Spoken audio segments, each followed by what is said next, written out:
Champions trophy कुछ घंटे में स्टार्ट होने जा रही है। पहला मैच जो है वो पाकिस्तान वर्सेस न्यूजीलैंड का खेला जाएगा। पाकिस्तान की स्क्वाड के बारे में हम बात कर चुके हैं और न्यूजीलैंड की स्क्वाड के बारे में अगर हम बात करें तो मुझे लगता है कि सबसे बैलेंस टीम है और ये जनरली होती भी है। ये ज्यादा ये साइंस और अपना दिमाग लड़ाते नहीं है, मतलब जरूरत भी नहीं है ना। आई थिंक बड़े सेंसिबल लोग हैं, मुझे बड़े काम लोग लगते हैं ये। और जिस तरह से क्रिकेट खेलते हैं, और मुझे लगता है कि बड़ी अंडररेटेड टीम रहती है हर दफा जो इनके रिजल्ट्स होते हैं बेसिकली। और जितनी और मुझे लगता है कि ये दफा बड़ी ठंडी टीम भी है, जिस तरह ये इंग्लैंड और न्यूजीलैंड का एक फाइनल हुआ था वर्ल्ड कप का 2019 में। और आई थिंक जिस तरह से वो चीजें हुई थी, आई थिंक जिस तरह से इन्होंने जितने काम तरीके से वो उस चीज को एक्सेप्ट किया था, सो आई थिंक बहुत बड़ी बात है बेसिकली। सो पहले इनका स्क्वाड देखते हैं, फिर उसके बारे में डिटेल में बात करते हैं। सो इनका स्क्वाड जो है वो अगर बात करें तो डेवन कॉनवे है, केन विलियमसन है, टॉम लैथम है, विल यंग है, मिचेल सेंटनर है जो कि कैप्टन है इनके। बहुत जबरदस्त मुझे बंदा ही लगता है, इसके बारे में भी बात करते हैं। और उसके बाद अगर देखें तो माइकल ब्रेसवेल है, डैरिल मिचेल है, मार्क चैपमैन है, ग्लेन फिलिप्स है, रचन रविंद्र और स्मिथ है। उसके बाद अगर बॉलर्स की अगर बात करें तो मैट हेनरी है, लोके लोकी फर्गुसन है, विलॉर ऑर्क है, बेन सीन है और जेसन डफी है। सो ये इनकी टीम है। अच्छा, इनके ना प्लेयर्स को देख के ना आपको ऐसा लगेगा कि यार बड़ी सिंपल सी टीम है ना। मतलब आप अगर इनको जनरली देखो, लेकिन आप इनके जब रिजल्ट्स देखते हो ना आप, तो आप कहते हो कि यार ये रिजल्ट्स इन्होंने प्रोड्यूस कैसे किए। बड़े काम लोग हैं बहुत। आई थिंक इनकी टीम में एक प्लेयर ऐसा है जो कि आई थिंक मैं उसकी अगर एक क्या कहते हैं सिर्फ बयान करूं, मैं केन विलियमसन की बात कर रहा हूँ। उसके बारे में मैं काफी दफा बात कर चुका हूँ। अभी रिसेंटली ना एक कॉन्सेप्ट थोड़ा सा ना उसको चेंज किया गया है। एक फैब फोर का एक कॉन्सेप्ट होता था, अब उसको फाइव फैब फाइव किया गया। उसकी सबसे बड़ी वजह यह है कि उसमें बाबर आजम टॉप पे था, तो अब उसको निकाला नहीं जा सकता था, तो नीचे से इनमें से किसी को भी निकालना नहीं चाहते थे बेसिकली। और सो ये सारी चीजें ऐसी थी। सो फैब फाइव उसे अब कर दिया गया और ये कॉन्सेप्ट बड़ा जबरदस्त। मैं समझता हूँ इन सब की सिर्फ अपनी अपनी है, ये पांचों प्लेयर्स जो हैं इसमें, जिस तरह बाबर आजम है, केन विलियमसन है और जो रूट है, स्मिथ है और विराट कोहली है। विराट कोहली और ये इनके जो रिकॉर्ड्स है ना वो बड़े जबरदस्त हैं इन सबके। और ये सब बड़े डिफरेंट है, इनको बड़े सिमिलर कैटेगरी में डाला जाता है, बट मैं इनको समझता हूँ कि ये बड़े डिफरेंट लोग हैं।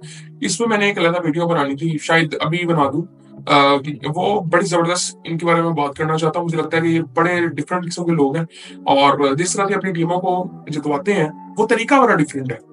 और हम इनको सेम कैटेगरी में डालते हैं क्योंकि ये एक नंबर पे खेलते रहे हैं most of the time in their career. So but ऐसा ठीक है, ये स्टैट्स में आपको लग सकता है, बट अगर आप इनको जरा डीपली थोड़ा सा देखो, बाबर को देखो, केन विलियमसन को देखो, विराट कोहली को देखो, स्मिथ को देखो, रूट को देखो, तो ये बड़े डिफरेंट प्लेयर हैं। इन सब ने बड़े डिफरेंट तरीके से अपनी टीम को जितवाया हुआ है। सो खैर उस पर बात करेंगे। अभी फिलहाल अगर न्यूजीलैंड के स्क्वाड की बात करें, मुझे लगता है कि ये बेस्ट टीम है इस टूर्नामेंट की। और एज ए टीम में बात कर रहा हूँ मैं, इंडिविजुअल अगर नाम लेने लगेंगे ना तो फिर कई ऐसी टीमें हैं कि जो हम कहेंगे कि बहुत बड़े नाम है, फिर पाकिस्तान इंडिया से ऊपर कोई जा ही नहीं सकता। उसकी वजह मैं आपको बताऊं क्या है। असल में हर चीज आजकल जिस तरह से काम करती है ना, आपको जो ज्यादा नजर आता है ना आपको लगता है कि वो बेहतर है। और कमर्शियली अगर हम देखें तो हमें टीवी पे कौन नजर आता है, हमें इंटरनेट पे कौन नजर आता है, हमें ये तो नहीं नजर आते। इनके मुल्क के लोग इनको नहीं जानते। सॉरी, इनके मुल्क के लोग इनको नहीं जानते। ऑस्ट्रेलिया वर्ल्ड कप जीत के गया था, उनके कैप्टन को रिसीव करने कोई नहीं आया था। ये हालात है। सो पाकिस्तान इंडिया मोस्टली, अगर पाकिस्तान इंडिया को आप क्रिकेट से निकाल दें तो क्रिकेट है ही। ये सूरत हाल, ये रियलिटी है। और अभी हम लोग इसे एक्सेप्ट कर नहीं रहे, स्पेशली इवन पाकिस्तान पे तो हम लोगों ने, मुझे लगता है, इसको भी सीरियस नहीं लिया हुआ। बाहर भी कई लोग इसको एक्सेप्ट ही नहीं कर रहे कि पाकिस्तान और इंडिया, मोस्टली लोग बात करते हैं इंडिया की। मैं आपको यकीन से कह सकता हूँ कि पाकिस्तान को भी अगर आप साइड पे करते हैं ना, कुछ भी नहीं है। इवन मैं आपको एक चीज बताता हूँ कि जिस तरह हम देखते हैं आजकल की वेस्ट इंडीज और श्रीलंका, वो कितनी बेहतरीन टीमें होती थी। और मैं समझता हूँ कि ये दो कंट्रीज ऐसे हैं कि जहाँ पे नेशनल टैलेंट बहुत नेक्स्ट लेवल पे आता है। श्रीलंका हो गया, वेस्ट इंडीज हो गया और पाकिस्तान। यहाँ पे जिस तरह का टैलेंट आता है मुझे नहीं लगता कहीं पे आता है। सो अब इन दो टीमों को आप देख रहे हैं, इनकी ऑडियंस इतनी ज्यादा नहीं है। वो कैरिबियन आइलैंड्स हैं, वहां पे हर किसी की जो फैन फॉलोइंग है वो एक आइलैंड की हद तक है। आप श्रीलंका की बात करते हैं तो वो इतना बड़ा मुल्क नहीं है ऑडियंस के लिहाज से भी अगर देखा जाए तो, बट पैशन उन लोगों में भी नजर आता है। लेकिन पाकिस्तान और इंडिया जो है ना, ये बड़े डिफरेंट कंट्रीज हैं, दुनिया के बड़े डिफरेंट कंट्रीज हैं। इंडिया आपको इसलिए नजर आता है कि वो कमर्शियली, अब आप देखते हैं कि पैसा आता भी उधर से है और जाता भी उधर ही है, क्योंकि ब्रांड्स उधर के हैं। सो कमर्शियली जो बिजनेस सेंस बनती है, वो बिजनेस मॉडल बेसिकली जो सूट करते हैं, वो सारा कुछ वो आप कह सकते हैं कि ब्रॉडकास्टर डिसाइड करते हैं, ना कि आईसीसी या जो ये गवर्निंग बॉडीज होती हैं ये डिसाइड करती हैं। ये भी आई थिंक इनके, अगर देखा जाए ना इनका बिजनेस मॉडल पूरा, इवन आप ये क्या कहते हैं, जो मीटिंग्स होती है ना ये किसी भी टूर्नामेंट के लिए कि किस तरह क्या चीज मैनेज होगी, उसमें ब्रॉडकास्टर्स सबसे ज्यादा उनके वोटिंग राइट्स होते हैं हर तरह से। अगर वो ऑन द पेपर अगर नहीं भी हो तो फिर भी उनके होते हैं, क्योंकि पैसा उन्होंने देना है आपको। सो ये चीजें बड़ी इंपॉर्टेंट होती हैं। उसके बाद अब इस पे आते हैं न्यूजीलैंड के स्क्वाड पे। मुझे लगता है कि सबसे बैलेंस टीम है, क्योंकि ये प्रिडिक्टेबल लोग हैं। ये आप इसे ये नहीं कह सकते कि एक दिन ये बहुत ही बुरी क्रिकेट खेल देंगे तो अगले दिन बहुत ही अच्छी खेल देंगे, फिर एक दिन बहुत बुरी खेल देंगे, ऐसा है ही नहीं। ये बड़े सिंपल तरीके से चीजों को लेके चलते हैं और बड़े आराम से चेज करते हैं। केन विलियमसन के खेलने का तरीका आप देखें, मुझे लगता है कि इतना अवेयर खिलाड़ी मैंने आज तक नहीं देखा। अगर आप ये फैब फाइव तक की हद तक देखें, बाकियों की भी बात नहीं करते, वो फिर एक बहुत आई थिंक बहुत गहरा और बहुत बड़ा एनालिसिस हो जाएगा कि सबको देखा जाए। ये फैब फाइव की बात करें, इन सब में अगर जो सबसे ज्यादा जो अवेयरनेस जिसकी बेहतर है मुझे लगता है, वो केन विलियमसन है, कि अपनी गेम को जो समझता है। एक बात की जाती है कि एक टाइम होता है कि जब बैट्समैन से रन हो रहे होते हैं, एक टाइम आता है कि जब बैट्समैन को पता चल जाता है कि मैंने रन किस तरह से करने हैं, फॉर्म, क्लास, ये चीज उसको जरूरत नहीं है उस चीज की, उसको पता है मैंने रन किस तरह से करने हैं। सो वो जो वो वही कर सकता है जिसकी गेम अवेयरनेस बेहतर है। सो मुझे लगता है कि इन सब में अगर मैं देखूं तो मुझे लगता है कि केन विलियमसन सबसे ऊपर है। कि अगर वो फॉर्म, मुझे आज तक समझ नहीं पता नहीं चला कि वैसे लगा हो कि वो फॉर्म में नहीं है तो हम कह देंगे अब इससे रन होंगे ही नहीं। वो उसको पता है मैंने रन किस तरह से करने हैं। वो कोई आपको इतना खूबसूरत लगेगा नहीं खेलता हुआ, बड़ा वो नॉर्मल सा सिंपल सा वो लगता है खेलता हुआ। और जिस तरह हम विराट कोहली को देखते हैं, बाबर आजम को स्पेशली अगर देखें, तो वो उसकी हर शॉट खूबसूरत लगती है। तो वो, बट केन विलियमसन के साथ इस तरह नहीं है, स्मिथ के साथ इवन इस तरह से नहीं है, बट उनकी डिफरेंट क्वालिटीज है।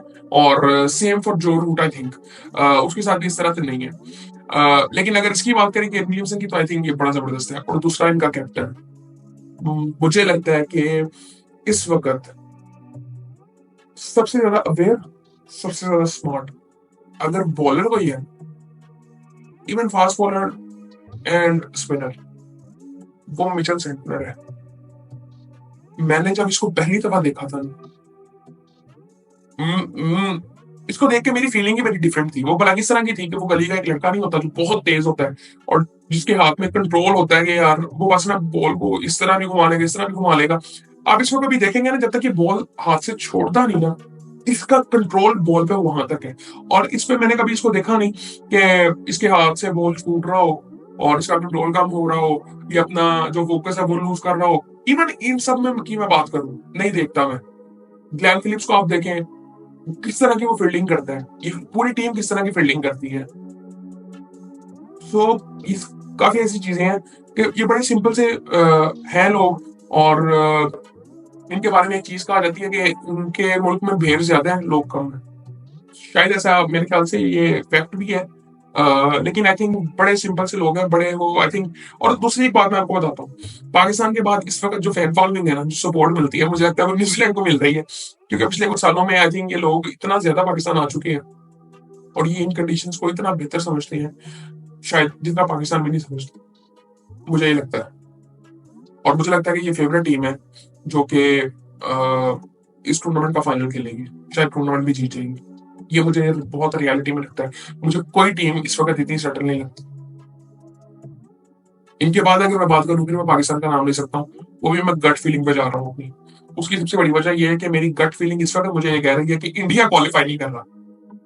यकीन करें, पता नहीं है मैं गलत, मैं बिल्कुल गलत हो सकता हूँ, बट वो कुछ चीजें आई थिंक जो मुझे लगता है कि एक कार्माई चीज होती है, और एक कह सकते हैं कि वो डॉट्स जब मिल रहे होते हैं ना आपके दिमाग में भी और रियलिटी में भी, सो वो कुछ चीजें कनेक्ट करते हैं। और पिछले कुछ टाइम में हमने देखी हैं वो चीजें कि क्या चीज़ें होती हैं और उस वक़्त उसके रिज़ल्ट्स में क्या चीज़ें फिर होती हैं। और मैं उस लिहाज से सिर्फ बात कर रहा हूँ कि वो एक आपका गट जो है ना, वो कुछ रिस्पॉन्स किसी तरह से कर रहा होता है।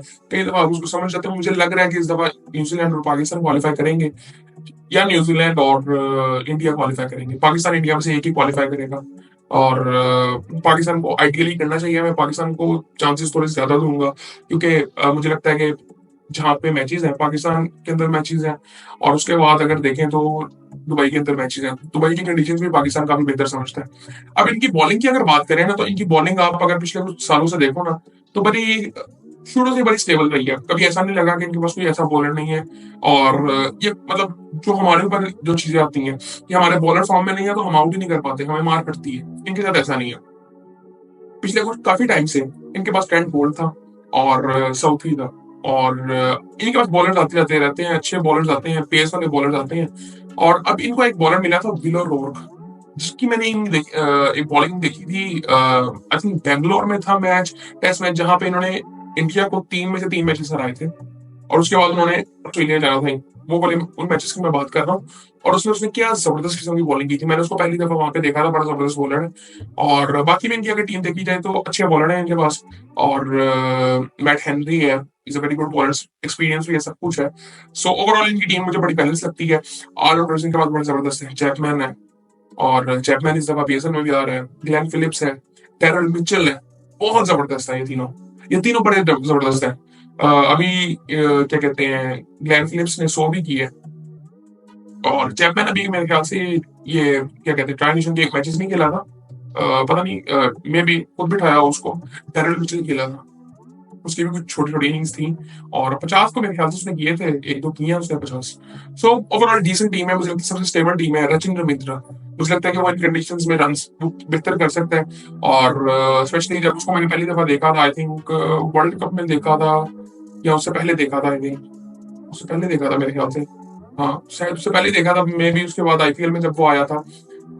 सो खैर, जब भी उसको मैंने देखा था, वो मुझे बड़ा ज़बरदस्त लगा था, जिस तरह से उसने परफॉर्मेंस दी थी, और बहुत ज़बरदस्त वो प्लेयर है, और स्पेशली इन कंडीशंस में वो बड़ा अच्छा खेलता है, क्योंकि उसका बैकग्राउंड आई थिंक इंडिया से है। सो बहुत ज़बरदस्त टीम है। मैं समझता हूँ कि ये टूर्नामेंट की बेस्ट टीम है। सो बाकी स्पॉट्स के बारे में हम फिर बात करेंगे। बाकी आई थिंक मुझे लगता है कि जिनसे हम स्टार्ट कर रहे हैं, मुझे गट फीलिंग आ रही है कि फिनिश भी हम इनसे करेंगे, और फाइनल भी शायद पाकिस्तान और न्यूजीलैंड का हो सकता है। पता नहीं, गट फीलिंग कह रही है, बाकी अल्लाह बेहतर समझता है।